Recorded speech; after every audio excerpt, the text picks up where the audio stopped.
Ketahanan pangan secara mandiri di masa pandemi. Kegiatan KKN UNS COVID-19 dilakukan di Desa Jelekong, Kecamatan Keling, Kabupaten Jepara, tepatnya di RT 8 RW 3. Kegiatan dilakukan dengan tema besar ketahanan pangan di masa pandemi secara mandiri. Kegiatan pertama adalah pembuatan tauge di rumah. Tauge dapat dilakukan dan dibuat di rumah dengan bahan yang alat sederhana, dengan menggunakan ceding, wadah, kacang hijau, dan air, dan juga kain flanel sebagai alasnya. Dilakukan selama 4 hari. Yang kedua, pembuatan sekam bakar untuk media tanam.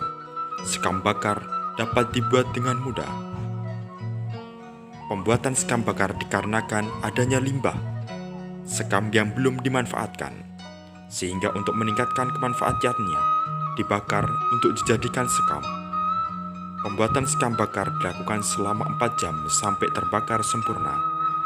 Sekam bakar dapat digunakan sebagai campuran media tanam karena dapat meningkatkan porositas dan kesuburan tanah. Program ketiga adalah pembuatan media tanam organik. Media tanam organik dapat dibuat dengan bahan dan alat sederhana seperti pupuk kandang, sekam bakar, dan tanah pekarangan. Ketiga unsur ini dapat digunakan sebagai media yang cukup untuk menanam sayuran dan berbagai tanaman pangan lainnya, sehingga bisa menyediakan pangan di rumah. Program selanjutnya adalah pembagian benih sayuran polybag dan masker, serta berbagai poster. Pembagian benih ditujukan agar masyarakat dapat menyediakan bahan pangan sendiri di rumah dengan cara menanamnya. Berbagai benih dibagikan, seperti pakcoy, kangkung, bayam merah, dan sawi. Semua sayuran itu merupakan sayuran yang berumur pendek. Tanpa membutuhkan waktu lama, sayuran tersebut dapat dipanen dan dapat dikonsumsi. Selain itu dibagikan masker sebagai pencegahan COVID-19 dan juga poster pencegahan COVID. Selain itu juga poster pentingnya menanam di rumah, sehingga masyarakat dapat memahami bahwa kebutuhan pangan harus tercukupi secara mandiri di masa pandemi. Pembagian dilakukan di sekitar warga RT 8 RW 3 Desa Jelekong, Kecamatan Keling.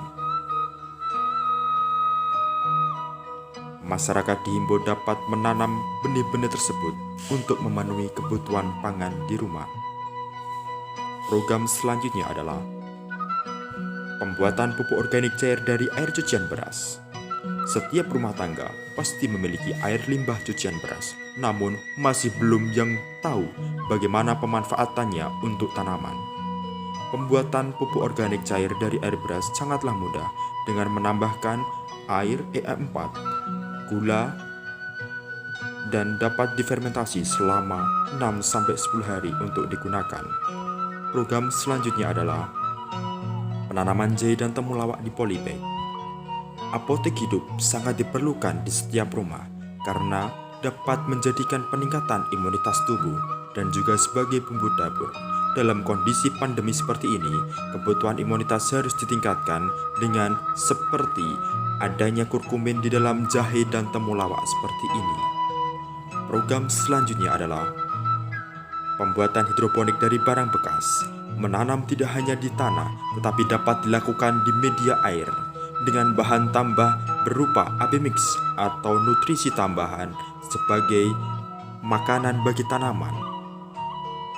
Pembuatan sangatlah mudah dengan menggunakan bahan seperti toples, gelas plastik, busa, dan kain flanel. Ini menjadi solusi bagi masyarakat yang tidak memiliki lahan. Program selanjutnya adalah pembuatan pestisida organik. Pestisida terbuat dari tembakau atau puntung rokok bekas. Puntung rokok yang dibuang begitu saja ternyata dapat dimanfaatkan sebagai pestisida karena di dalam tembakau terdapat nikotin yang dapat menjadi racun kontak bagi serangga atau hama tanaman. Selain itu, ditambahkan bawang putih. Di dalamnya terdapat berbagai senyawa seperti flavonoid dan tannin, dan senyawa ini bisa sebagai racun kontak bagi serangga dan hama. Pemanfaatan ini sebagai upaya pengurangan pestisida kimia.